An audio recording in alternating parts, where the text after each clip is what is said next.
Vaheguru Ji Ka Khalsa, Vaheguru Ji Ki Fateh. Thank you all for logging in to this Sikh Research Institute webinar today.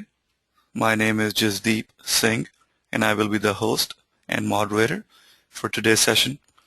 The presentation will begin shortly, but before we get started, I want to review a few housekeeping items and let you know how you can participate in today's event.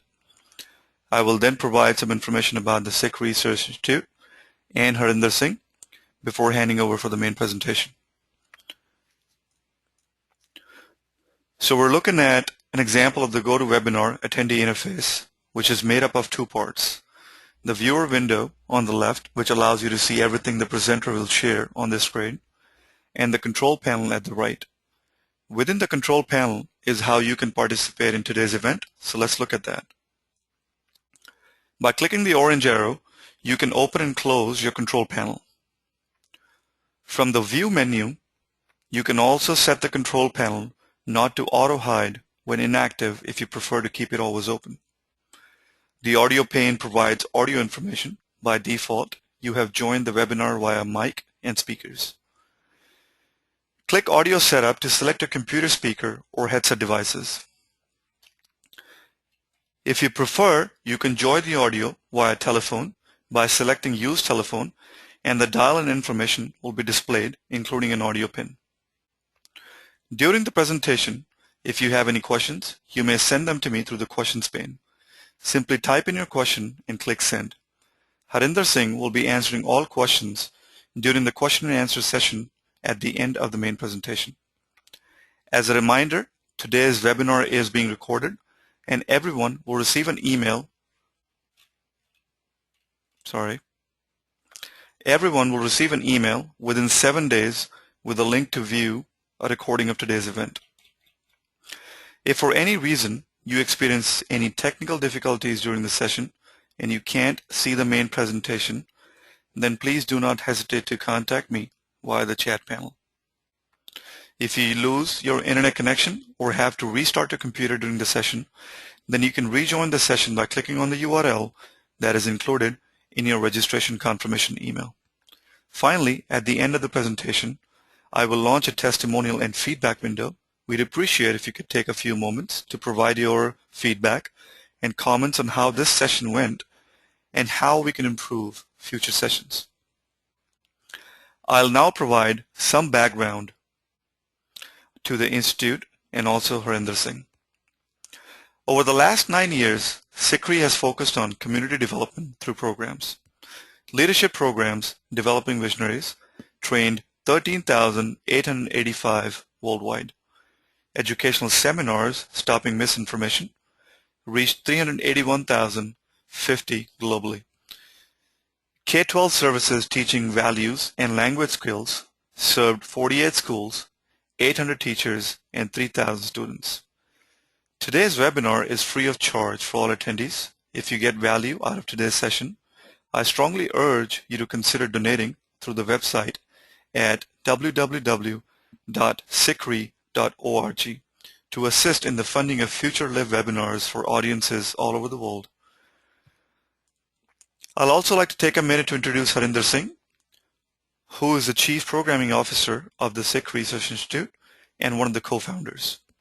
He's an interdisciplinary researcher and global orator who makes his focus education as a fulcrum for social change.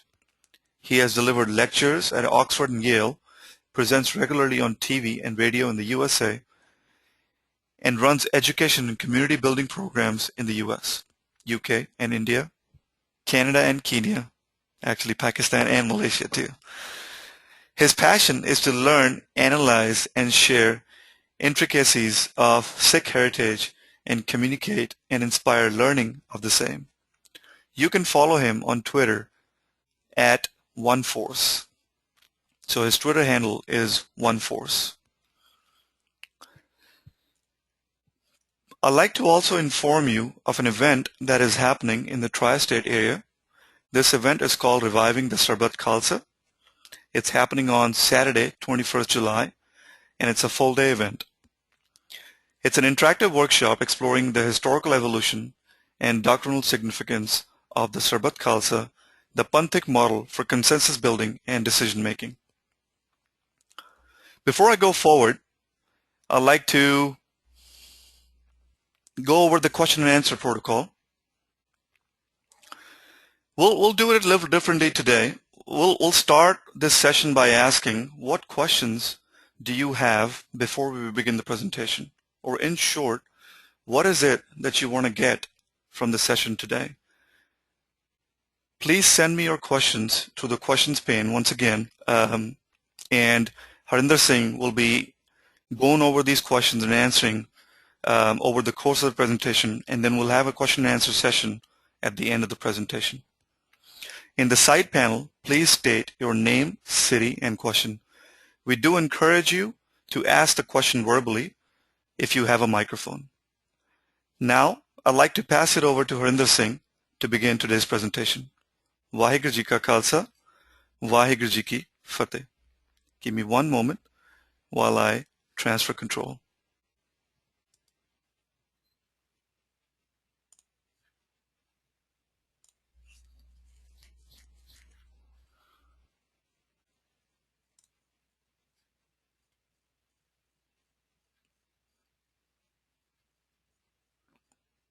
Virji, you should be a presenter now.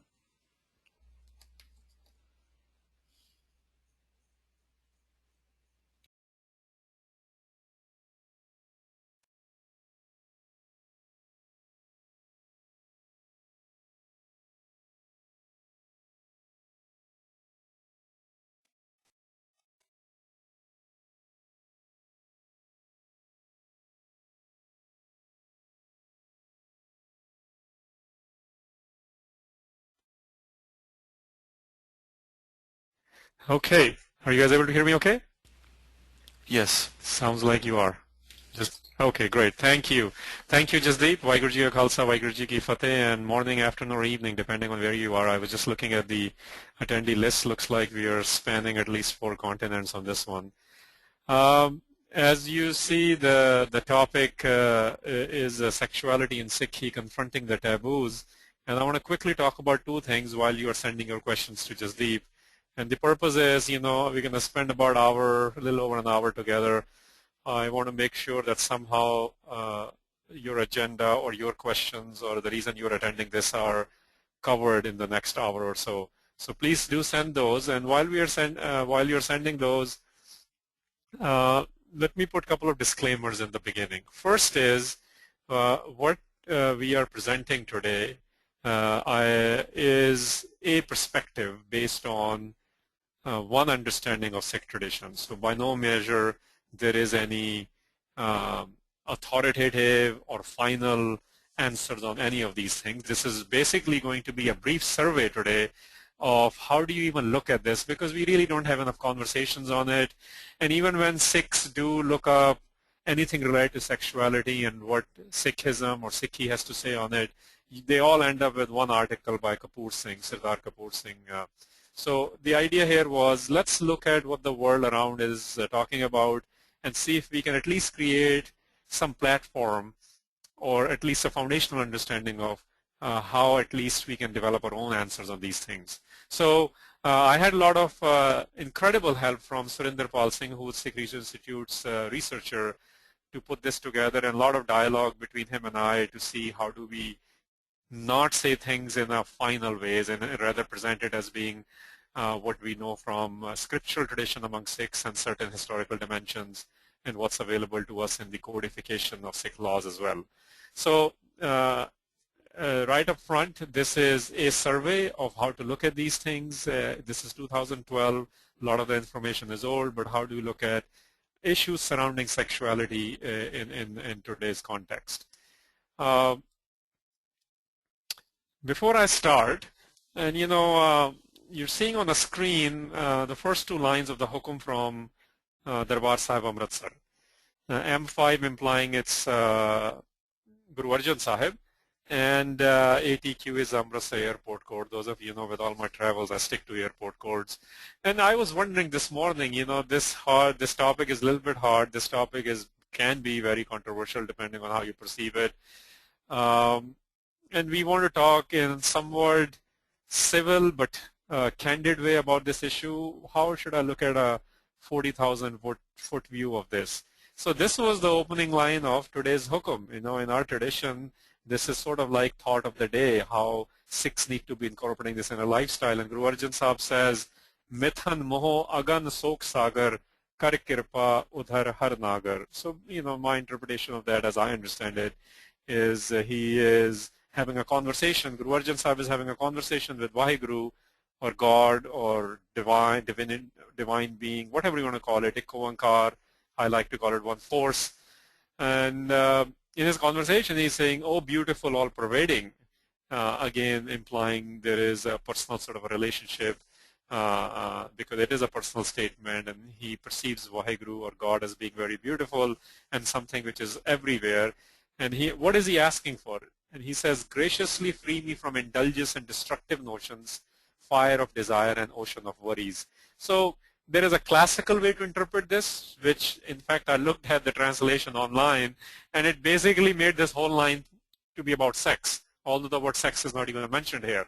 Mithan, moho, agan, sok, sagar are the words, and none of them even imply sexuality, but we can interpret them. But actually Guru Arjan Sahib is saying the higher level thing is, I want to be liberated from everything which is negative, destructive, which makes it, this fire-like classical interpretation is, which basically can be even jealousy or something which burns you from inside or outside, and the ocean of worry. So things which are causing a lot of tension in our lives, things which are causing destruction, negativities which are born out of us, Guru Arjan Sahib is saying, I want to grace me, free me from all these things. So I thought this is a beautiful way to start, that let's look at sexuality in a healthy way, and not necessarily in a negative way, even if we have an utter disagreement with particular lifestyles or choices.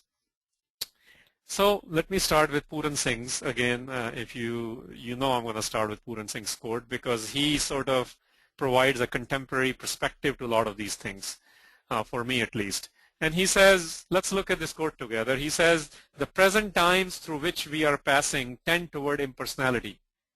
The hotel is replacing the home, and homely affections and attachments are giving place to legal arguments in the favor of sex-based relation on a heartless economic basis, and to protect what is called the independence of the male and female. The world is suffering acutely from too much light. The mental forces of man are driving him towards vague, impersonal, and dead generalizations, both in religion, art, and society. This is from his book, which he wrote about 100 years ago, Spirit of the Sikh, and you can see this is equally relevant even today. That the kind of discussions we are having are literally, they're about the vagaries of life. We have impersonalized things in terms of religion. Religion has become something you do on Sundays, or something you do in the need, in a desperation, for example. But what he's saying is that every relationship we are involved in, it is really becoming sort of this, I want to be an independent male or independent female, and I'll get into a bit on the psychology of these things, but primarily I'll focus on what Guru Granth Sahib has to say on ideas related to sexuality. And you'll notice that even the authors who are studying various world religions and philosophies, they eventually come down to this male-female dynamics, and which is where, or the male-male or female-female, depending on how you want to look at some of these things. And those dynamics end up deciding what exactly is the relationship between the sexes and the sexual orientations or the sexual preferences and things of that nature. So while I continue speaking about this, and before I start, that's why I wanted to see if there are any questions which have come up so far, and if people want to speak to it, I would like to hear some of that. So let's take some time. What do you guys want to know about before I start with my prepared agenda today? Jasdeep, we have anything? Virji, we do have a few questions. Okay, let's hear them. Okay. Question from Jasjeet Singh. How do we reconcile the ideas and notions of sexual norms that our parents grew up with, mostly in Punjab, India, and the overtly sexualized Western society of America that we live in? Okay, great. What else? We have a question from Amrik Pamra. What are the taboos for us as Sikhs? What should be our approach in dealing with them? And I think you may have answered this, but Bagail Kaur asks, Guru Fateh Ji, if possible, please reflect on today's Hukamnama in the context of today's workshop. Yep. Okay. And that's it. That's it. All right. Well, that's good. Great. Thank you for asking those, and hopefully I'll be able to cover some of that. And if I don't, let's come back in about 40 minutes or so and see if we can get into those things. But I'm going to restart with the last question which was read from Bagail Kaur, I think. As the Hukamnama was essentially saying, it's the negativities we need to overpower. When I'm having communication with Vaheguru, in that communication, Vaheguru being God, beautiful God, all pervasive, implying the one which is everywhere. So not in your mind or my mind only, for example, but in every mind which is in this world. Or it's not just in a particular space, whether we call it sacred, which might refer to places of worship or particular places in the world, depending on which religious tradition you're following. So this is saying this is all pervasive and implies this something which pervades everything, implying omnipresent, that idea, the divine presence everywhere. And it's basically saying, help me, free me from all of these things. What are those things? Things which create negativity, destruction. So any sexuality, to apply it today, any sexual preference, involvement, activity which creates indulgence will create problems. So the higher level view is, do you have a healthy sexual life rather than the dipolar opposites which sometimes certain religious traditions or certain philosophies do talk about. Actually, that's a good point to just break into the next thing. So here is the next slide. I mean, this is where the old school is. Old school meaning you have these two very sort of left and the right. I mean, this is not the right or left in that sense, but on your screen, left and the right. You know, there is idea of abstaining from everything, which says indulgence is bondage, and it gave rise to asceticism, which essentially said we will not have any relationship with women. And the second part, which is part of tantric yogic systems in Indian traditions at least, it says, well, we need to, why don't we release everything from all the pleasures? So basically indulgence is the answer. In fact, there are certain religious traditions within India as well which actually felt that if you are more indulged, somehow you're getting closer to God.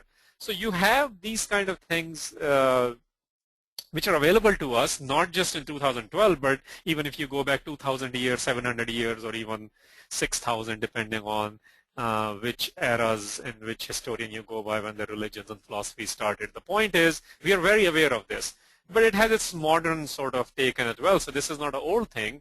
We have this sort of a dichotomy even now, where again, you know, this is showing a Semitic tradition from Christianity, but you can put any symbol on top. You can put the khanda on top, you can put the crescent on top, or you can basically have any, the most conservative religious stand will be that somehow it is a sin. I mean, the understanding of the religion, at least, we won't go by religion. People who are interpreting these religions, they're saying, well, you know, unless it's for procreation, really it is a sin. And then you have this 60s kind of a phenomena which started in America, but also the phenomena went to Russia a little later. Maybe it went there earlier, depending on, again, whose take you go by. But the idea is, where it says everything is free for all, do whatever you need to do. You know, everything is about, so the idea of freedom gets skewed depending on who you ask. So it's not just a thing about that days of old used to deal with this paradox, that should we become ascetics, which basically implied that any sort of, there are two extremes, that any involvement in sexual activity is bad, and the other one said, well, no, even indulgence is okay as long as you're releasing your pressures. Its modern day manifestations are still there as well, where the religious personalities generally say sex is only okay if it's for procreation, or the other extreme of it is it says do what you like and how you like, you know, that kind of a phenomena. So that keeps happening regardless of where you are in the world. In these two extremities, what we are facing with are questions like these. Again, some of these questions maybe are in your mind, maybe they're not in your mind, but this is the culture we are around. What is this relationship between sex, morality, and society? How do we deal with mental health and sexual activities? If I'm sure you have seen shows on MSNBC where the sexual predators are out there.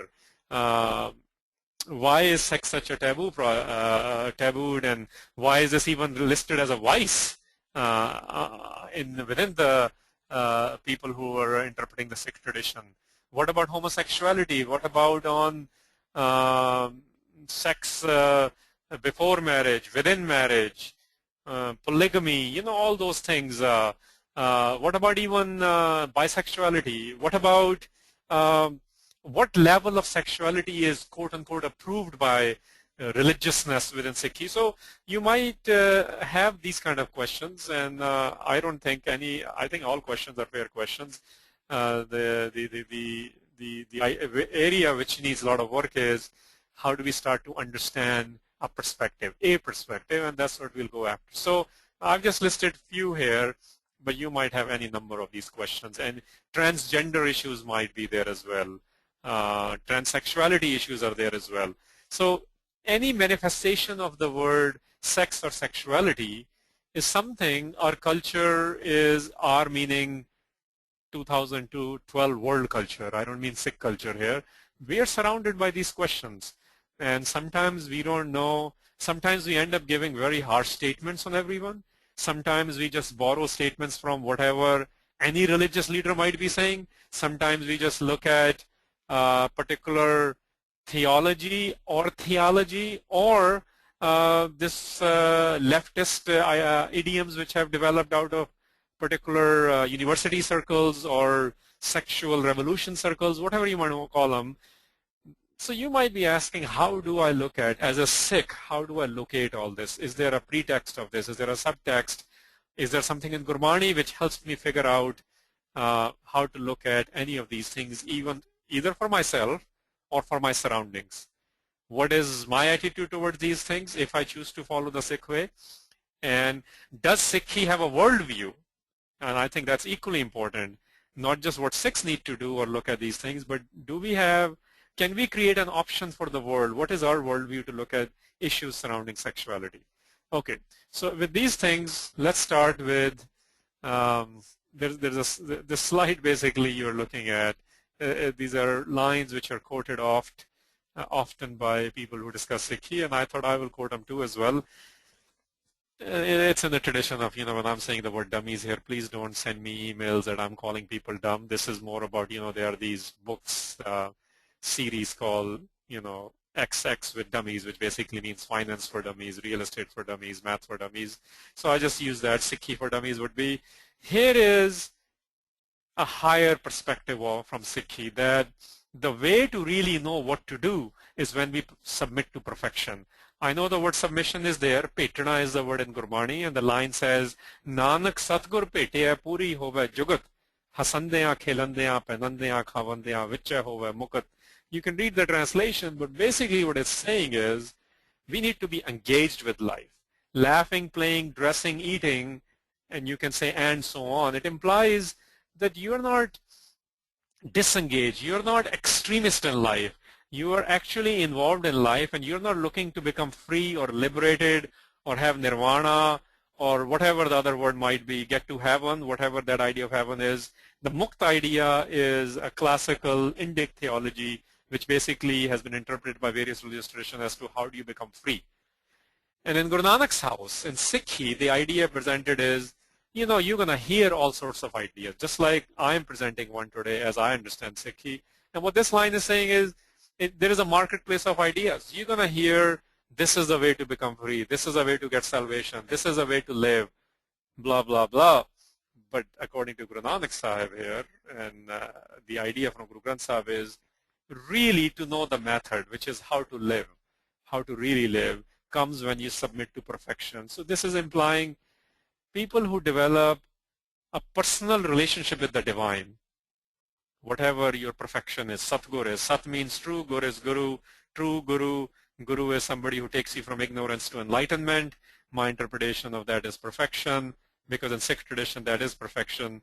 So what this is saying is, if you really want to know how to locate anything in life, including healthy attitude towards sexuality, then really it is between you and your divinity.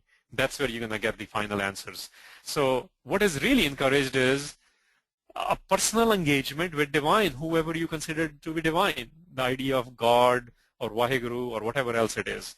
Maybe there are people who can teach you about that, but maybe the highest level is whatever the perfection means to you. So I'm going to leave it at that, that what Harinder says, what Institute says, what some book says, what particular preacher says, what particular ideology says, what particular religion says, all those are data points. And we are encouraged to look at all those data points. This is engagement. This is Hasandya, Khelandya, Penandya, Khavandya as well. That while you're engaged in life, while you're collecting these data points, while you're looking at the dichotomies of life, while you are observing the marketplace of ideas, unless and until you have a relationship with perfection, divinity, you really won't know what is for you. And I want to emphasize that you won't know what is for you. Doesn't mean what is for you is for everyone. So this is sort of a higher idea. Now let's get into understanding this a little bit from a scriptural angle. Okay, specifically this issue. So this idea of sex, sexuality, love, lust, I want to talk about that a bit before we get into the nitty-gritties of the issues surrounding us. It is very important to create some sort of a foundational background to this. Here is a depiction here by Guru Arjan Sahib, and he says, Gun avgun mero kachu na vicharo, neh dekhyo roop rang sigaro, chaj achar kich bid nahi jani, baha pakar prayasejay ani. My merits or demerits were not considered, neither were my beauty, color, or decorations. I know not the ways of wisdom and good conduct, but grabbing my arm, the beloved led me to the bed. Now, it's written allegorically. There is a figurative expression here. It's exploring the relationship. Again, this is why this is a personal experience of the divine is very important. What is being said here is that what we go through in our normal relationships, whatever normal is right now for you, I mean, something similar with divine is occurring as well. So by deduction, what it means is that love is an intimate expression. There is acceptance of love at the highest levels. So divine is not somebody we submit to in a classical sense, but we have a relationship, loving relationship, a personal. Remember what Puran Singh's quote was, which I showed earlier, that everything today, in today's age of Descartesian logic, is being reduced to transactional lifestyle, where we want to logically understand everything and we are negating everything which has to do with relationship. So including sex is becoming transactional. Even in married life, sometimes it becomes transactional, and I'll get into that a little bit later. What's being said here is that this idea of love relationship is celebrated in Sikh tradition at the highest level of with divinity as well. And the other element of this, the other side of it is, so what is the negative potential? The negative potentials are, and here is the exact line, that Kam, Krodh, Kaya ko gale, jo kanchan sohaga tale. Basically, there are few elements which are corroding our body. Essentially, it will mean they're negative forces. And the two things which are mentioned, among other shabdas, and we just focused on this one here, lust and anger are the ones which you have to really watch out for. So the word for that is Kam. Obviously, it's not the English calm of CALM. This is calm in the Indic vocabulary, South Asian vocabulary, which generally means lust. Essentially, it's saying that lustfulness is very, very harmful for us. Lustfulness erodes our divineness within us. Lustfulness disturbs our spirituality, our mental makeup, and our emotions. Again, this is deduction from these lines, and we'll get into the contemporary psychology in a bit. So just to revisit, there are positive elements of what we might call love. There's a negative element which we might call lust in today's parlance. Then the question might come up, really, is every pleasure being denounced, or is it sexual pleasure any different? So here is a context of that. Let's actually look at this line. Nimak kam swad karan kot dinas dukh pave, Kari mohat rang maana fir bahur bahur pachtawa. For a moment of sexual pleasure, one suffers in pain for millions of days. Individual savors pleasure for an instant, but then regrets again and again. It's basically implying that sometimes when we are lustfully driven, we will make a decision which will give us temporary pleasure, instant pleasure, but it might screw up our beggar relationships. Now, just think about that. That's the interpretation for today's context. So it's not just about pleasure, it's about pleasure at what cost. Because otherwise, you can become an anarchist and say everyone do whatever they want. There are laws in the communities we live in, and I'll get into that in a bit. But the higher level Sikhi principle would be, it's not just about pleasure. You have to also think about what this pleasure is costing you, the opportunity cost of that as well. And then is sexual pleasure any different? So you can read there as well. It says, Ras kas aap salahana e karam mere kartar, Ras soena ras rupa kaman, Ras parmal ki vas, Ras kode, Ras seja mandar, Ras meetha, Ras maas, Ete ras sarir ke, kya kat naam nivas.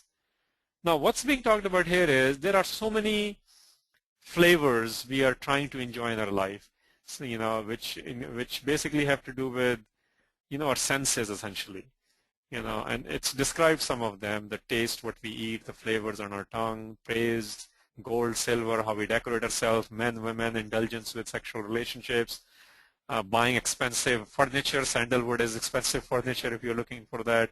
Horses might mean, the Bentleys of today, that's the new horsepower. The point here is, if you are overly indulgent, do you even have room left to enjoy the divine flavors? That's the rhetorical question being asked. Itte ras sarir ke kya kat naam nivas. Naam is this identification with the divine. Naam is this culture which helps us, and anything we do in life, this is how we identify with divinity. So the question being raised is, it's not just a sexual pleasure which is the problem. It's if you are full of all sorts of pleasures. Again, so the earlier we talked about, it's not saying don't enjoy life. In fact, it says be engaged in life. But then what happens is, and this was a criticism yogis at the time of Guru Nanak had of the householders, grist, was that people get married, but then they're just overly indulgent. And today you don't even have to be married to do those things. But in that context, earlier that's how it used to be. So the critique is, if you're overly indulgent, if you are too busy enjoying life, do you even have any room left to enjoy divinity? And that's the question being raised here. So opportunity cost comes again. It comes to play again. Now let's talk a little bit about the etymology of these, because there are possible disagreements here. So I just don't want to just keep using the word lust or calm or love and prem and other things. So let's talk a little bit from within the Sikh scriptural tradition how these things are looked at. Lust is roughly the word for calm. And you can see how Dr. Gurcharan Singh, this is the person who has come up with the first complete dictionary of Guru Granth Sahib, where he has studied every single word and provided possible meanings. And he essentially, you can see how he's presenting, he's agreeing to more or less this is the idea of calm is lust. Veer Singh, he developed one of the early dictionaries of Guru Granth Sahib. And Christopher Shagal is the one who has done the first English, not complete dictionary of Guru Granth Sahib, but he did something called Guru Nanak Glossary.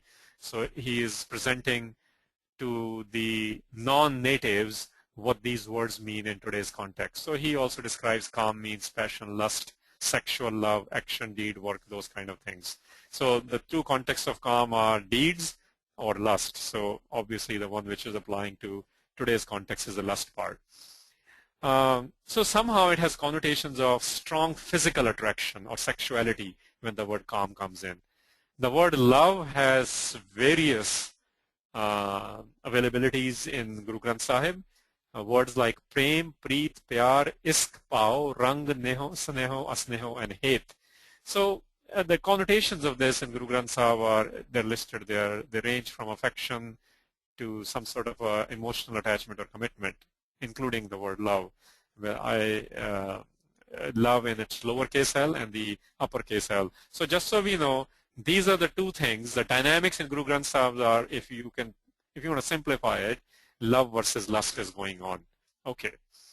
Now, what's the difference between love and lust in Guru Granth Sahib's context? So here, that's the next screen. Well, the difference is one is everlasting and the other is temporary, and one is physical and one is emotional. So it's not saying which one you need to be part of or not be part of. It's basically saying love with capital L is everlasting, and you can bring those elements in your relationship. Is it everlasting or is it temporary, if we interpret it for today? Similarly, as we covered earlier, is the love you are practicing for an instant pleasure, or is the love you are bringing in your life for larger life development of you, healthiness in you? Similarly, physical and emotional element is coming in, and you can see there, if the desire is to have more men or more women and keep committing adulteries, again, adultery word is used here because in the classical religious context, there is zero disagreement on the word adultery. Everyone agrees, all the theologians and historians, that at least in Sikh tradition, that adultery is prohibited. So adultery is the word used here. If you keep wanting more and more, you reduced it to physical, and at some point it will end up your emotional attachments as well. Anyway, so the differentiation is, however you want to look at the word love, because the word love in English also gets used for lust as well these days with a capital lowercase l is what I was referring to. And the question to ask essentially is, what you are doing, is this creating an everlasting relationship or a temporary relationship? Is it merely physical or merely emotional, or is it building the higher elements of those relationships? Now let's come quickly to the codification within Sikh tradition. I've kept it in the original Gurmukhi here because that's how they're written, and I'll talk about it, because sometimes when you read English versions of it, and I did read few of them, they all seem to be bringing in their own bias. What I mean by that is, if you read what MacLeod has written versus what Sikh Maryada's translation, English translation, which SGBC prints, is different than what other people might have done. So in code, so far we have talked about the higher level ideas in Guru Granth Sahib. Codification in Sikhi, which is based on the history of the Gurus and Guru period, one of the things very clear is that par istri ja par purush da gaman. That's the first thing. A definite no-no in Sikhi is having sexual relationship with other women or other men. That's how it's written. Generally, it's presented as being adultery. Bhai Gurdas is very clearly written that those who you don't have a relationship with, don't look at that. You must perceive them as your mothers and sisters or daughters. So implying don't look at other women in a sexual way. Bhai Nandlal has written very clearly, you are not to be visiting prostitutes. Veswa dware sikh jave, paristri so ne lavaye. So no prostitution, and paristri is other women.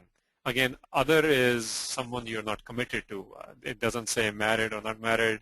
It doesn't say is it polygamy or non-polygamy. Generally accepted view is it applies adultery, which means the one you are not wedded to. It again, Rahatnama Bhai Daya Singh also refers Besya Poge. Besya is again prostitute, so prostitution is not allowed. And then the last one is talking about same idea, paristri ko mat bakhane apni istri surat hoi. So essentially saying that relationship within your marriage is the one which is acceptable, all other women are not acceptable. So the codification is getting into the other element is used a lot, par. So no relationship with the other, no prostitution, no adultery, those kind of ideas coming. So we'll get into a little more discussion on this. So this is where these are the only codifications available to us. Now let's talk a little bit again in today's context. What does all this mean? And I'll cover quickly a few of these ideas before we have question and answer sessions on this. We covered this earlier, that lust is not described explicitly at the kind of sexual behavior in terms of what is allowed or what's not, which was just the codification part. In Gurbani, lust is described as something which is temporary, something you do for temporary pleasures. And you get to decide whether in marriage or in relationship or with who you are doing this. And if you are lustful, you're wasting your life away. This whole debate about to have sex only for procreation or not having for procreation. So here is another way to look at it. You know, within your relationships, are you establishing certain life priorities which are making us feel about are we divinity oriented? Are we spiritually developing ourselves? Because there are these extremities. People say there are subgroups among Sikhs and outside of Sikhs who say one must only have sex only when you're going to have kids. And this is sort of trying to look at that perspective. And as based on what has been covered so far, what's really coming across is individuals need to decide based on their life goals and their priorities. And what is most important is that is it love-based or is it lust-based? Now let's look a little bit into psychology before we get into today's element. Here is again a brief survey. So I don't want you guys to think that this is only a classical interpretation. When we look at the gods of sexual psychology, if I may call them, they have something to say on these things as well. For example, the Darwinian theories are basically saying the evolution theory is described love as a byproduct of reproductive instincts. Freudian ideas are that sexual drive motivates most human behavior, subsumes love under the root of sexual instincts. So these guys are all using love in a lowercase l, which means it's not love in the divine sense or the divine sense even within your relationship, rather the more physical elements. Love and sex are kissing cousins, linked but not same, produce independent effects. Romantic love is feeling of infatuation and emotional bonding, commonly associated with romantic relationships, and sexual desire is the wish, need, or drive to seek out sexual objects or to engage in sexual activities. And last but not least, love entails wishes and goals of attachment, including a long-term perspective. Lust exits more in here and now and does not necessarily involve a long-term perspective. Now what you can see, there are varieties of opinions even in the sexual psychological world, but some elements of that relate directly with what was presented from Gurbani's angle, that is it long-term healthy relationship versus temporary. So what I call earlier temporary versus permanent idea. Is it something you're doing for a pleasure of an instant versus to develop a healthy relationship? Okay. Now, let me talk about this male-female thing a bit from Gurbani's angle, and then I'll bring in today's idea of it. In Gurbani, you know, in Guru Granth Sahib, it's this line which we are utilizing here. It says, Purkh mein nar, nar mein purkha, bujo Brahm Gyani.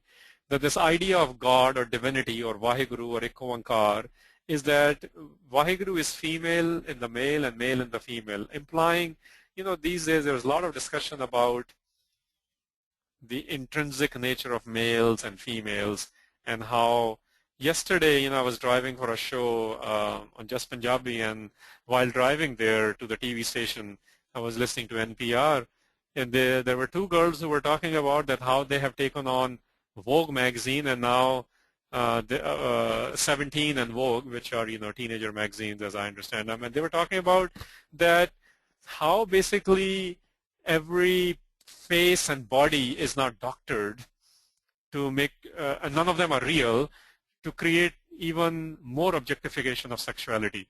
So this idea of how a perfect female looks, that's, you know, in our current culture too. And they were basically, they're able to succeed that 17 magazine has agreed a public pledge that they will not doctor any more images, whether it's the face or the rest of the body. But they were trying to do the same thing with Vogue, and that magazine hasn't agreed yet. And I was thinking about what is happening in a larger culture. It's the objectification. We are saying, here is how a perfect female is, and here is how the perfect male is. And this Gurbani idea is essentially saying that really there is a female in the male and there's a male in the female. Our idea is how do we bring both of them about.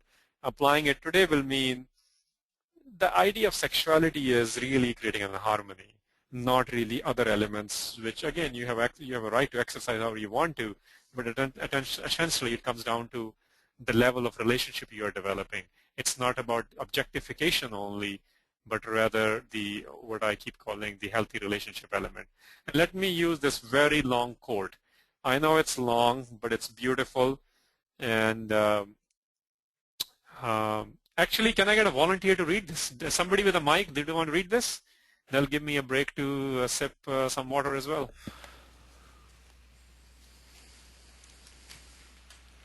If no volunteers, Jasdeep, can you do it?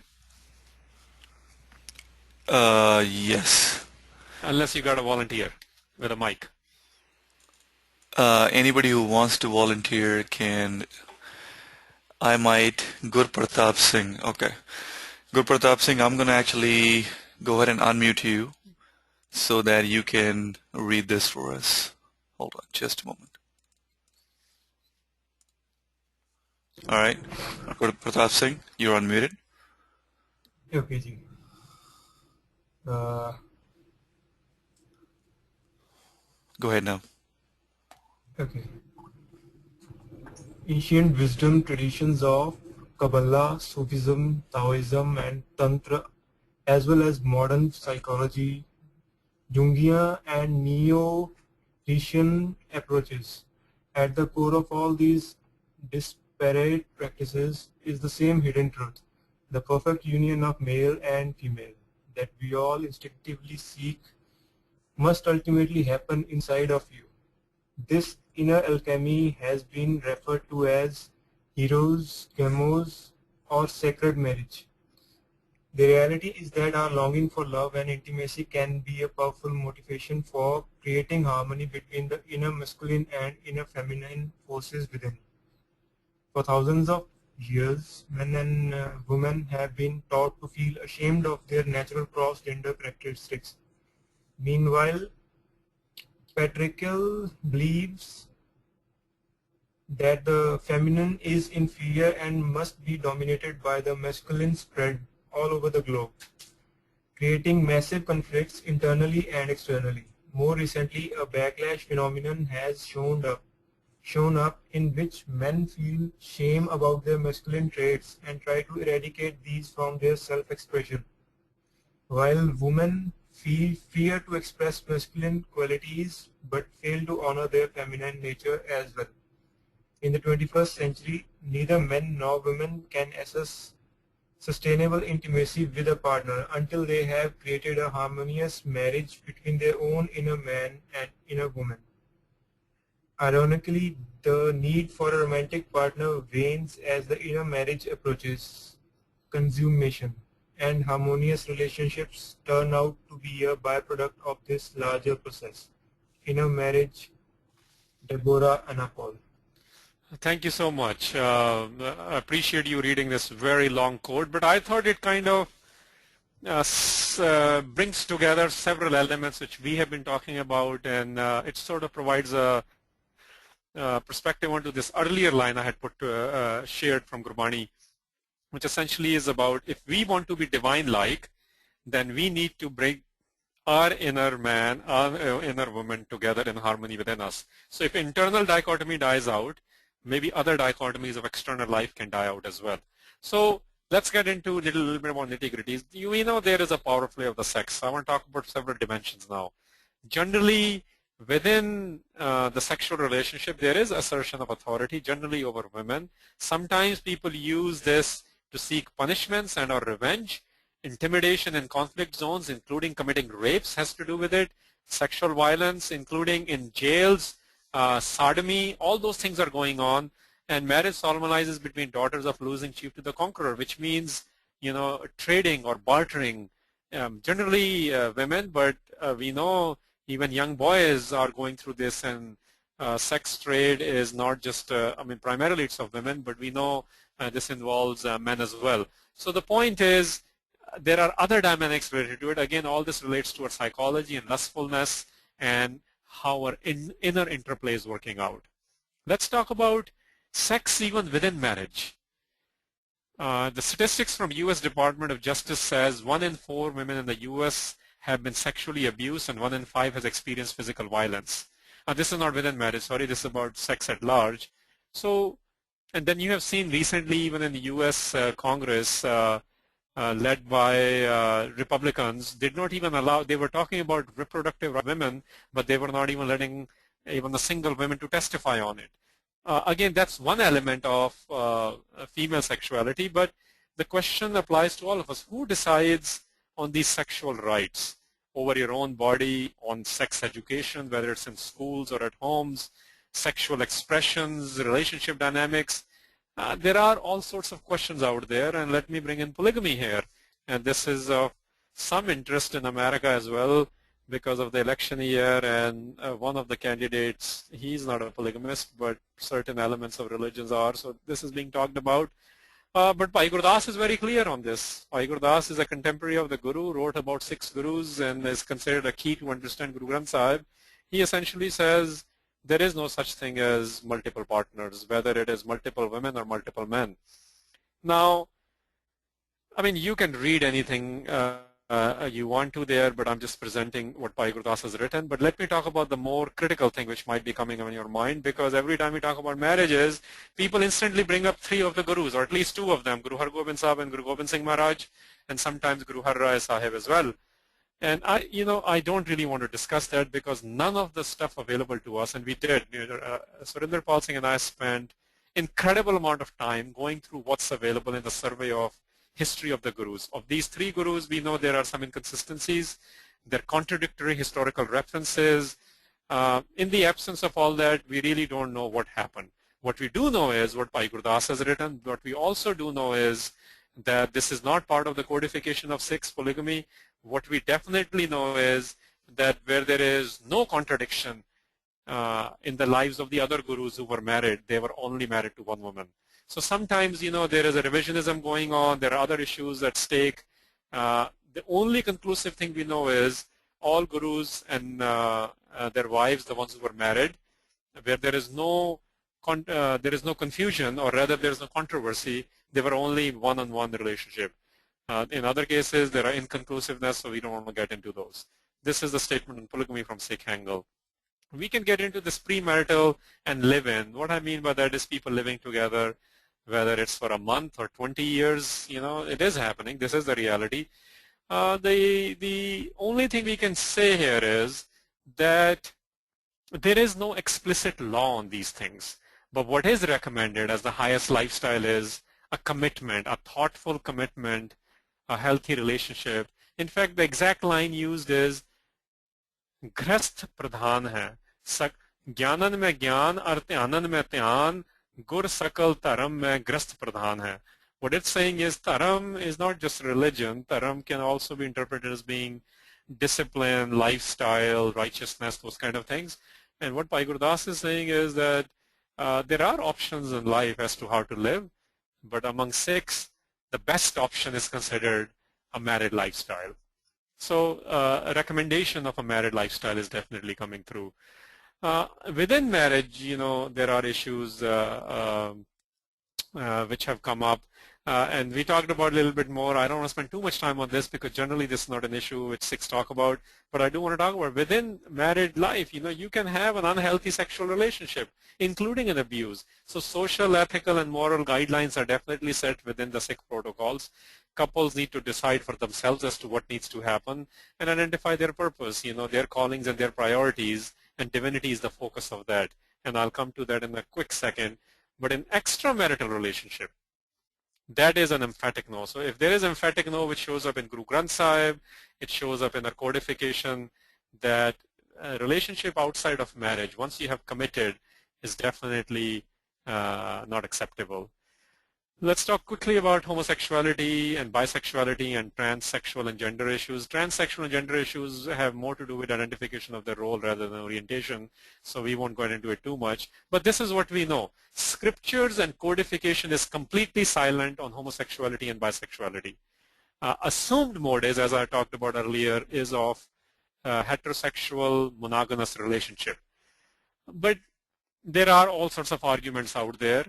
And so I just want to present something to think about. What we do know in history is, when people say homosexuality hasn't been around, it's been around. There was a time, at the time of the Gurus, there is a Sarbat is considered a saint in Islamic Sufi tradition. He was a follower of Saini Amir, guy who laid foundation stone of Darbar Sahib complex, popularly called Golden Temple complex. Shah Hussain is a very celebrated mystic poet again of Sufi tradition. He, and I'll talk about him in a minute, but he was definitely alive in Guru period. In fact, he had interaction with Guru Arjan Sahib based on a couple of sources. There are several examples available of homosexuality. What is being said here is that the recommended lifestyle comes across is that of a married life, and there's a silence on what needs to happen. There is no law against homosexuality or bisexuality, which means, recommendation versus non-recommendation is coming in. There is no condemnation coming on of any kind. Now let me talk about this homosexuality a little bit more. Again, treat this slide with a lot of grain of salt. Not enough is known, so what is known is what we are sharing. Shah Hussain is considered one of the major poets who, based on certain traditions, what's available is that he had a relationship with another man named Madholal. And his writings were also presented to Guru Arjan Sahib. For whatever reason, Guru Arjan Sahib did not include them in Guru Granth Sahib. We don't know the reasons. The only reference, original reference I should say, the first reference we have of this is in Suraj Prakash Granth, where it says, Sri Arjan Muskavat Bole, Karna Pare Rasile Ban, Pala Kaho, Chup Karo Hriday, Rakh Raho Abole Shah Hussain. What this is essentially saying is that there is a submission to include his banis. There were other people who submitted as well. And Guru Arjan Sahib is saying, according to Mahakavi Santokh Singh. So this is not a scriptural tradition of the Sikhs. This is a text available to us about 150 years ago. What this is saying is that Guru Arjan is saying that your composition is great. It's very beautiful. But he asks him about his lifestyle, and Shah Hussain keeps quiet. Now, the reference of this shows up in one article, which is listed below. Again, this is somebody's interpretation. The only thing I'm showing you here is that Guru Granth Sahib has silence on homosexuality and bisexuality. Guru Granth Sahib, the Sikh Rath Maryada has no codification in it. In last few years when in India, for example, homosexuality was made legal. Essentially, it is not a crime to be homosexual. At that time, several religious leaders in India, including Sikh leadership, gave statements against homosexuality. But in codification of Sikhs, in our laws, in Guru Granth Sahib, there is a silence. Okay. Now, within marriage, I want to talk about a little bit as well. This slok, which is written there, is very common slok cited at all marriages. But some discussion with me and in other forums has occurred. What does really tan and pir mean? Because this is saying husband and wife are not the ones who sit together, implying live together, but the real husband and wife are the ones who become one spirit and two bodies. So first element of this is that just by having a social contract, you are not husband and wife. So which means marriage is not a license to have sex. That's another meaning of it. I mean, this is a byproduct of it. What this is saying is in Sikh marriage, the original impetus in marriage in Sikhi is to grow together towards divinity, to synchronize yourself with each other. And in doing so, you're going to do other things as well, which includes, it's implied, living together, sitting together, that implies sexual relationships. But in the hypersensitive or politically correct or incorrect or whatever you want to call it world, even in America when homosexuality is not banned anymore, we have right conservative Sikhs, not just the Americans saying that this should not be allowed, and you have even a ban uplifted with don't ask, don't tell in American armed forces. This has been a hard discussion, and I've been part of these discussions for the last several years in various forums from camps to TV and other places. So this question of tan and pir comes up. What does really tan mean and what does pir mean? Is it saying, is this a woman or man, or is this a saying husband and wife, you can decide in the relationship, is it between two people? Well, here is what we know again, between what Bhai Veer Singh and Gurcharan Singh and Christopher Shackle does present, that literal meaning is wife and husband, man and woman, but its interpretation becomes lovers or beloved when it refers to Vaheguru. So does this mean there can be no marriage between two men and two women? Well, let me deal with it in 2 minutes. But right now what I'm saying is, as I understand this, etymologically speaking and its interpretation within Guru Granth Sahib, it does say, as I understand it, that the marriage is between a man and a woman. So here is a quick sort of a summary to the best of my ability. premarital and live-in relationships. So number one, what it's saying is there is no mention of those in Guru Granth Sahib or in our history or in our codification. It's assumed that it is under extramarital, which is what most of people do. It is brought in as you need to really think about what you're doing. Is it temporary? Is it untemporary? But generally, it's clubbed with, equated with extramarital relationship. Marital relationship, all scripture, history, and codification is saying roughly the same thing, that no sex to minimum sex to free sex. You get to decide what you want. Avoid extremities, but divinity needs to be the center of human purpose. So in marriage, you're driven by divinity, not by abstaining yourself from sex or by having free sex. In extramarital affairs, I mean, it's an emphatic no everywhere, as I showed you before in various slides. Transgender and transsexual issues, there is no mention, there is no traceability in any of the texts. General implication comes in is it's not recommended. It's a generally accepted view is that. On homosexuality and bisexuality, within scripture there is no mention. Generally people say it's not recommended, and that's a deduction based on that recommended is what's a marriage between a man and a woman. In history, there is a mention and instances available as we talked about. Interpretation is it's not recommended, again, because in Guru period you did not see any solemnization, but there are no stern stands, which basically means like the Semitic traditions are doing, Sikhi does not have condemnation of those people who do not choose to have a marriage between a man and a woman. And the codification is also silent on homosexuality and bisexuality, but again, implication is that it's not recommended. So that's sort of a summary of sexual dynamics in various areas of preferences. So I want to open up for question and answers here. Based on the background, what we try to do is provide some background to making maybe higher level thinking questions. So there are the gray areas now. And this is what I don't know what to do. I think all of us need to talk about it at personal and collective levels. You have a friend who's caught up in an abusive relationship and they are married. What do we do then? How is that a love relationship? There is and we know there are sexual, this is happening, and how do you provide help for them? And this is a more tougher thing. Instead of saying, let's do this and not do this, where are institutions providing these helps? I know there are larger sort of in an American context, at least, there are institutions you can go to get help. But where are the religious institutions dealing with this issue, the real issues of life, which essentially is you have abusive marriages, including sexual abusive marriages, and we are not providing directions on what needs to get done. Another gray area is you have a homosexual friend who wants to do Anand Karaj. And let's say, okay, Gurdwara doesn't agree because Gurdwara doesn't have to, but let's say they're doing a private ceremony. What do? I mean, nobody can stop from a private ceremony, and one shouldn't either. What should be done?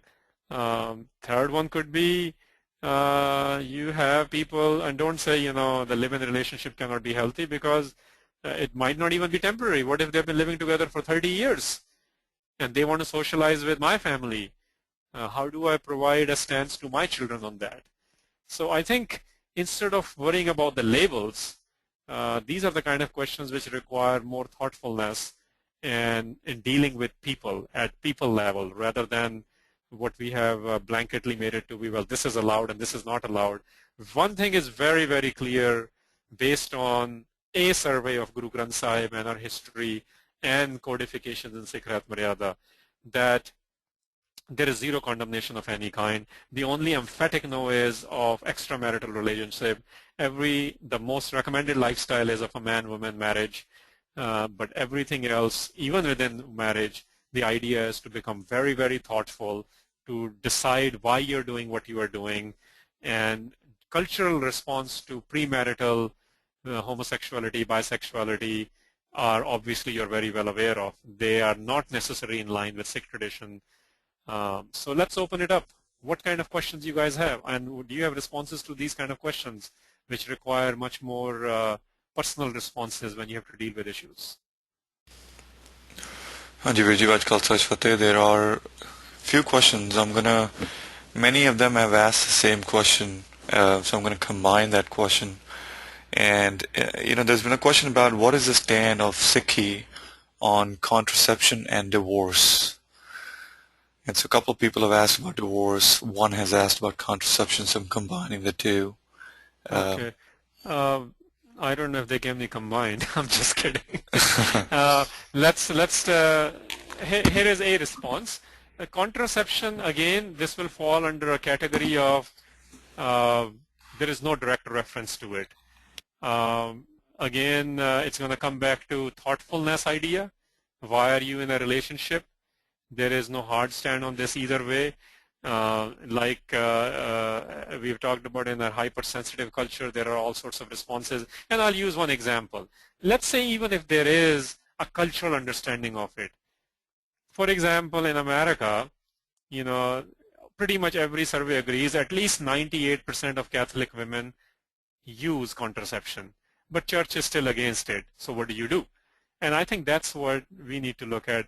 In our case, church has no stand on it, if I may call it a church. It's not a church in an exact sense because for us it's not the body of the Christ. But the point is that there is a silence on this. So I would say it comes down to, are you creating a long-term healthy relationship, or are you potentially using this, if I may call it gift in a sense, to have abusive relationship or non-committal relationships? So those kind of questions need to be asked.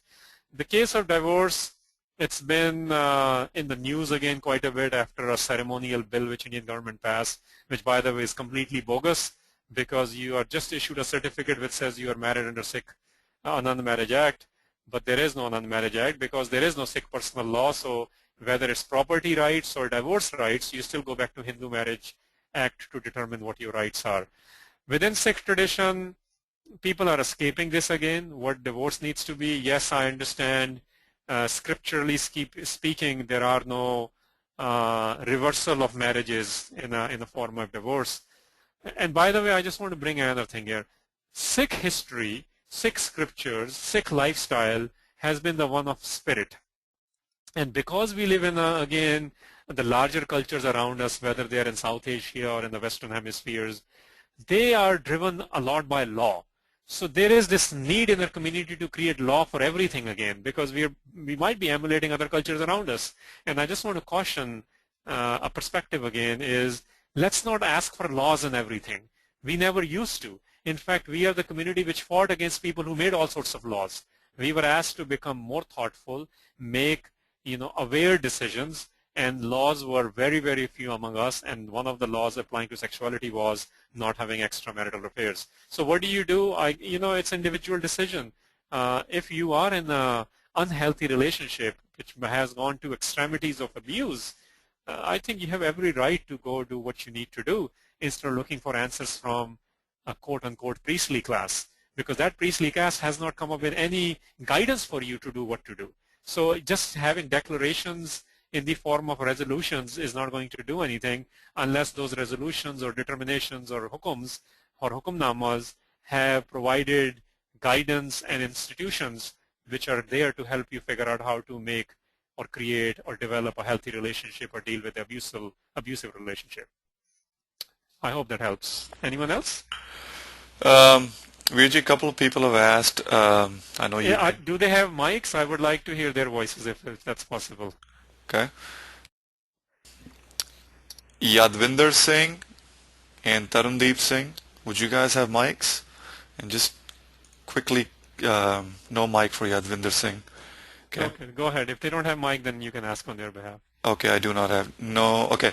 So what they're asking about is our gurus, and you mentioned a little bit about gurus having one wives, and they're asking about Guru Gobind Singh Ji, who they have heard had two wives.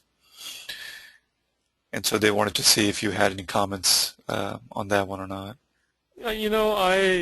I did have comments on them, and I gave them earlier, so I'm going to go back to that slide very quickly. And this was under polygamy, and I had mentioned that the only conclusive evidence we have is of the gurus where there is zero disagreements among scholars, and in all those cases the gurus all had one wives. There are cases of Guru Har Gobind Sahib and Guru Gobind Singh and Guru Har Rai, which some of you might not know, where there are descriptions of multiple wives, but they're inconclusive. Some sources describe that one was married for example, one had died, then there was a second marriage, and the third marriage, for example, was spiritual only. My point of what I said earlier was there are inconclusive evidences, and I do want to mention another thing here. You will notice that, and this is to bring in revisionism and sort of propaganda wars as well. The two gurus which are considered quote-unquote martial gurus, again quote I'm saying because by Sikh perspective it's an oxymoron label because all gurus were peaceful and all gurus were militant at the same time. But in a perceived sense of Indian revisionism and other revisionisms, these two gurus are considered the ones who fought battles and they took charge to take on the imperial armies of the time. So anyone who's going to create that kind of a response, a political response, there will be propaganda wars against them, including their character assassination. So I'm saying that's part of the equation. There are character assassination. There are inconclusive evidences, and partly just not knowing enough about them.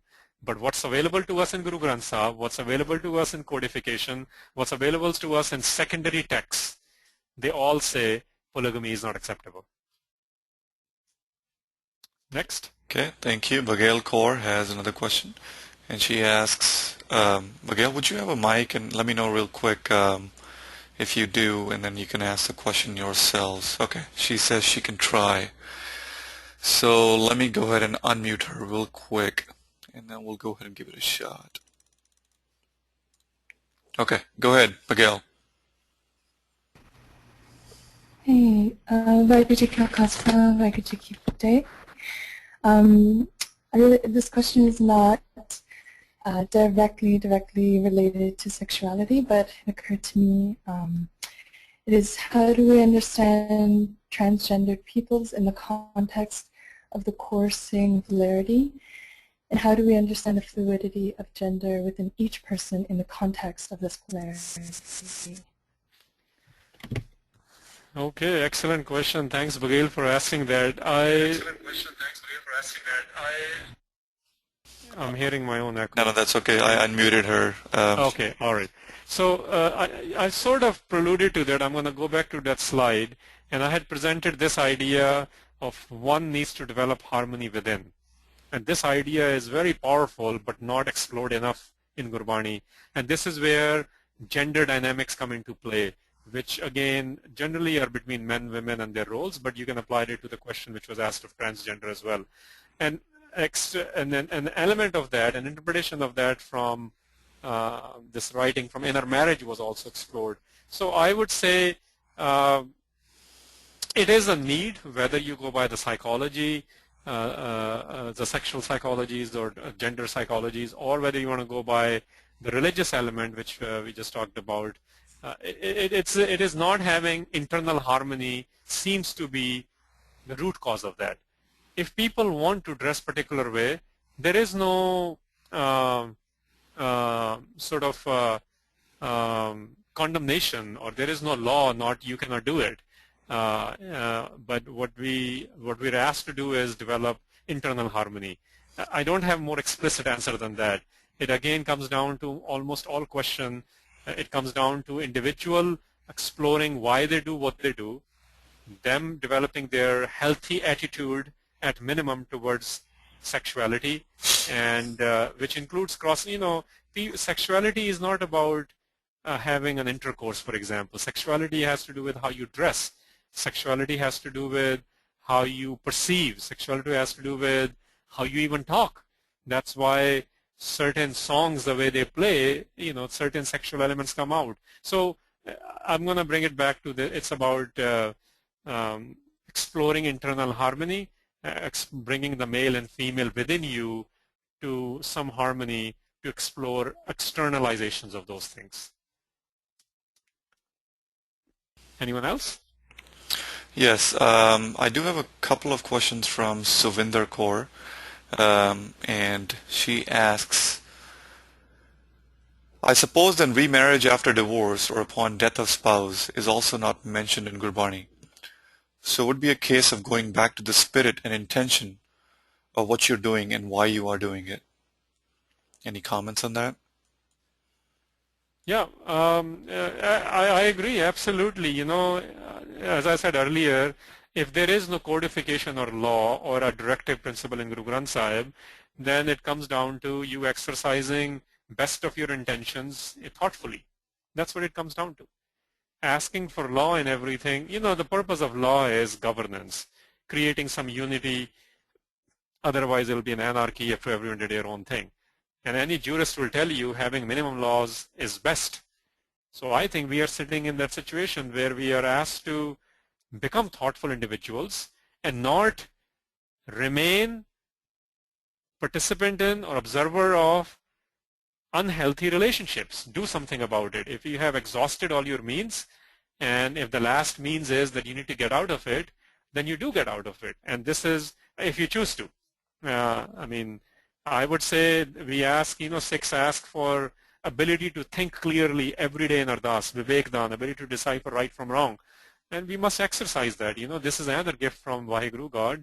And we continually should seek more clarity, including healthy relationships, not just for ourselves, but also on how to perceive others around us, even when we completely disagree with their lifestyle.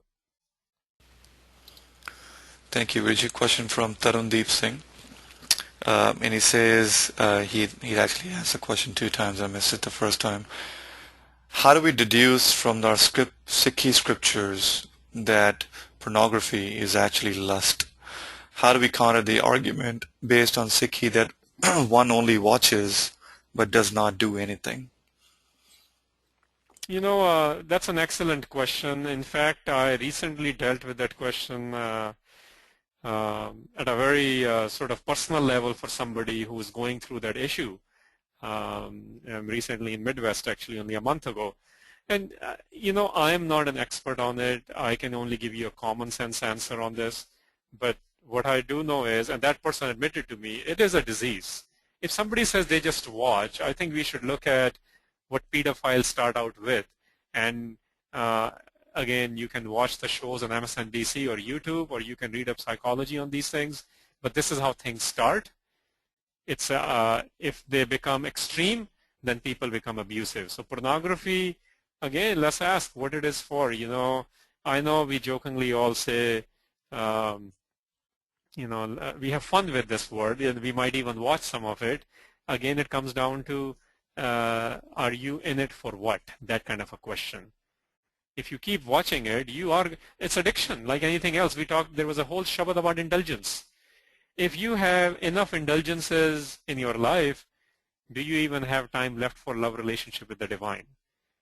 I'm giving you responses to these things. I'm hoping that all of you can at least start going back to some of the higher principles. I'm going to go back to that line where it basically said, Ete ras sarir ke kya kata naam nivas. This is the second half of this slide.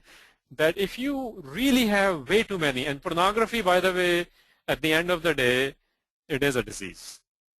It's been declared. Just like alcoholism, people do it. I know it's freely consumed, but anyone will tell you it is a disease, including the medical profession. And the Baptists of America actually now make you sign a pledge that you will not drink if you want to join their church. So the point is, we can disagree in our personal habits about it, but when people who are studying these, people who are dealing with the effects of these are very clear that they are creating unhealthy relationship.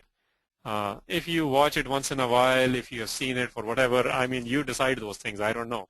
But if it is what we'll call habitual, if it is pathological, yep, that's problems. You need to find somebody, or one who is dealing with it needs to find somebody.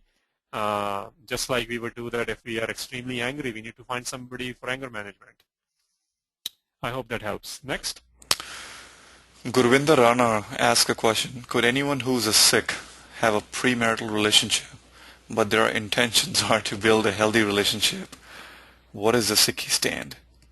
More like a common sense stand here, but I mean, we talked about it. I'm going to bring that slide again. Let me just actually put this slide because a lot of these questions are here. This is the sexual dynamics one.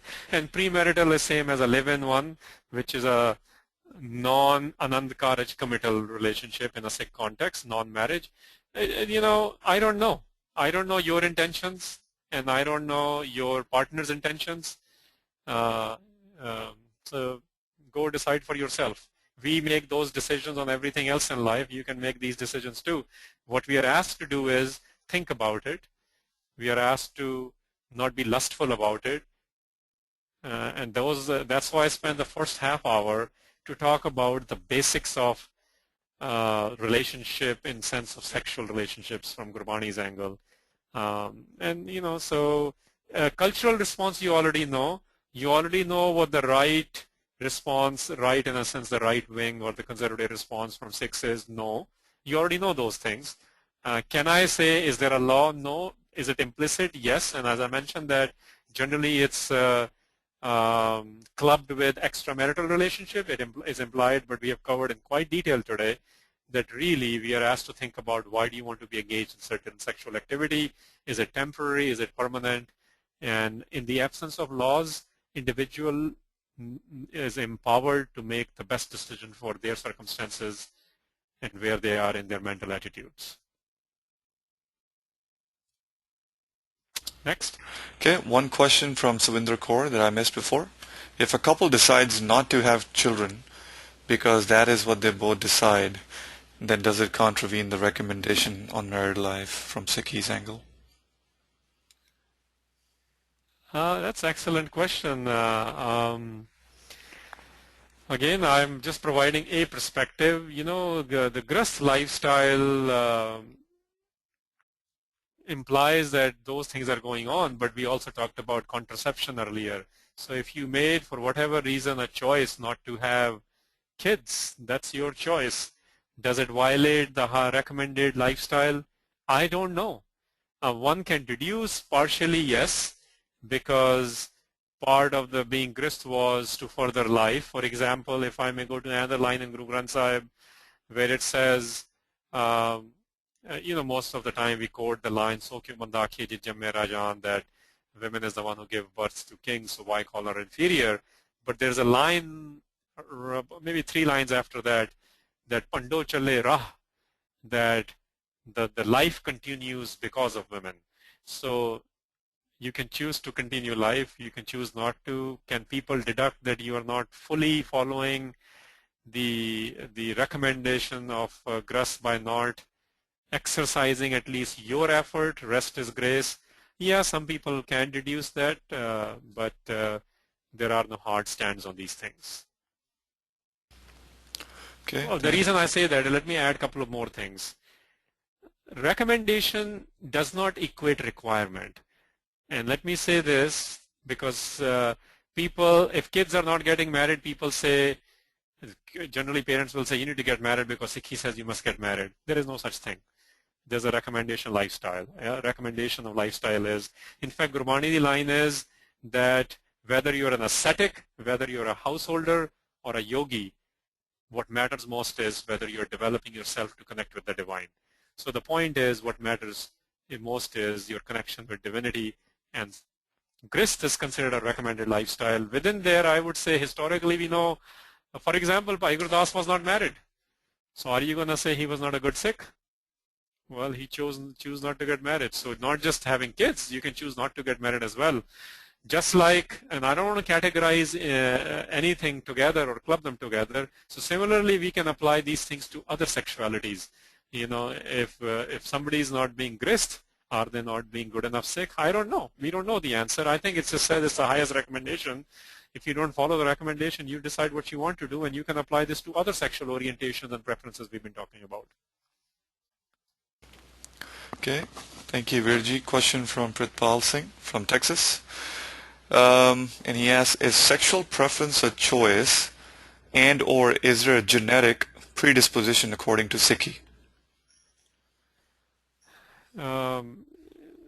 at some point the Christian right in America decided to deal with homosexuality from this angle, that they said it's not a choice, and they said it is genetic. Sikhi does not get into this at all. I don't know. I think if it's the same Prithpal from Texas, he's my brother, he's a doctor, he probably knows genetically if that's the case or not. From a Sikh angle, we don't know. What Gurbani says is, you are brought into this world and you have an opportunity to meet the divine. In meeting with the divine, you have an opportunity to follow the recommended lifestyle of a householder. Whether you choose to or not, and a lot of people don't, some of them might not be homosexuality might be part of it, bisexuality or other things might be part of it. As I said, it's a lifestyle thing, and I really don't want to use science as a basis to decide this, to be honest, because even in one of my introductions, somebody says, Harinder, present things very scientifically. I said, let me tell you, I don't. Science changes its mind very frequently. I've done aerospace engineering, understand a little bit about the physics, and Kepler laws and the Newtonian laws and Einstein's theory of relativity, pretty much every 90 years or so, they all get challenged and they're replaced with the newest theories. So please do not use science. I mean, we can use science as a data point, but science changes its minds very frequently, actually. And we think that religions change their mind. No, science changes minds very frequently. So I don't want to see this from a scientific angle because it's a very different parameter. Religion, specifically Sikhi, is more about thoughtful life and utilizing whatever data is available to you to decide what's best for you and your surroundings. Thank you. Question from Amrik Bhamra, and maybe one of the last two questions here. Could we do with some sort of Sikh counseling service to address the issues discussed today? How would we go about setting it up? Of course we can. You know the answer to that, and I can tell you how it can be set up. You only need two things. You need people and money. That's what everything is. We are facing enough challenges in our community. We know what needs to be get done about it, but we just don't have enough concerted effort to solve every little battle which we are fighting. And if enough of you feel this is urgent, find 10 other people like you, go raise money for it and start that center. I have been advocating that we need something like this, and even if and something what we call MFTs, marriage and family therapists. Our community desperately needs counselors and MFTs to provide guidance and counseling from Sikh perspective rather than just psychology or just other traditions around us. Absolutely, go do it. Make that your mission. Last question from Liv Singh. How do we attack patriarchy with references from Sikhi? Sikhi must have references. We covered several of those today. The biggest one you got is that in Gurbani, the highest available emulation model available to us is of Vaheguru, or what we call Ikonkar in Sikh tradition, or God at large. There, which is genderless, translated or interpreted because it does not come into life cycle of death and birth. So if we are to become the highest model to copy is of Vaheguru, and Vaheguru is genderless, we all need to go become and create gender neutral roles, gender neutral behaviors, gender neutral verbiages. And this is something we need to, and there are enough of these, and that's not the topic today. I think we have done a webinar on women and gender dynamics, and you can go read up more on that, and there are articles available. But the way to tackle it is, we are not a male patriarchal religion, because the Vaheguru we believe in is gender neutral. So that's why the Vaheguru is presented, even earlier slide in sexuality sense was that we need to discover he's a male among male and she is a female among female. That's how Vaheguru is presented. So we need to develop zero tolerance towards sexist behavior and zero tolerance towards racist behavior. That's how we'll get there. With that, I'm going to go to my last slide. What can you do? What can I do? Well, there are basically two things to be done. At a personal level, one needs to figure out how to develop a very healthy relationship with divinity as its focus.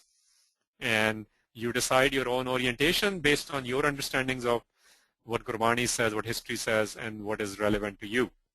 That's a personal choice. At a collective and a larger group level, we basically need to do two things. Whether you agree with somebody's lifestyle, whether you want to be married or not married or practice homosexuality or bisexuality or any other sexualities we talked about, really we must entertain and support and fight for everyone's socio-political, civil and economic rights. That's what Guru Tegh Bahadur Pacha died for. That even in utter disagreement, even when you do not agree with somebody's lifestyle, they have a right to exist the way they want to exist, which basically in today's context means whether it's a taxation policy, civil rights policies, or socio-political policies, we must fight for them even in utter disagreement. And another thing to do is we need to create this culture of dignity and respect. You know, Sikhs complain that people don't talk to us properly. Well, we need to do that to everyone. Doesn't matter what they look like and sexually what they practice. We need to create, I mean, there are illegal things. I'm not saying do this with people who are pedophiles or rapists. No, I'm not saying that. I'm saying the sexual orientations we talked about today. People who are in abusive relationships, get them help. People who are criminal, of course I'm not talking about them. They need to be dealt with their criminal system, although that in itself is a big topic on what they are doing with this. But from a Sikh angle, whether somebody is homosexual, heterosexual, bisexual, or other things, you know, people are people. We believe divinity is in everyone. So let's treat them with respect and dignity. So those are the two things you can do at your own level. And if you can do more to create empowerment centers and trainings and other things in families and communities on how to facilitate the kind of issues we have, more power to you. Thank you again to all of you for joining us. Jasdeep, thank you for hosting. Sarah and Harinder for doing all the back-end work. And special thank you to Surinder Pal Singh, a researcher, for living with my devil's advocate arguments while preparing with these things. And thanks to all of you for sparing your Saturday. In some cases, it might have become Sunday. I saw a couple of people from India. But regardless, thank you. If you were, please stay tuned to fill the feedback and tell us what other topics you would like us to cover, and we'll go research it on behalf of all of you and try to find the best presenter for them. Again, do not go by what we have just presented. This is one understanding of what Sikh tradition is. There are going to be other understandings. You please collect all these data, do your own analysis and trends, and the highest recommendation in Sikhi is develop your own personal relationship with divinity to figure it out what's the best thing for you to do. Thank you, and Waheguru Ji Ka Khalsa, Waheguru Ji Ki Fateh. Thank you, Virji. Waheguru Ji Ka Khalsa, Waheguru Ji Ki Fateh. As soon as I end this session, a feedback window is going to show up on your screens. Please take a few minutes of your time to fill that feedback out. It would help us make future sessions quite informative and better. Thank you very much. Waheguru Ji Ka Khalsa, Waheguru Ji Ki Fateh.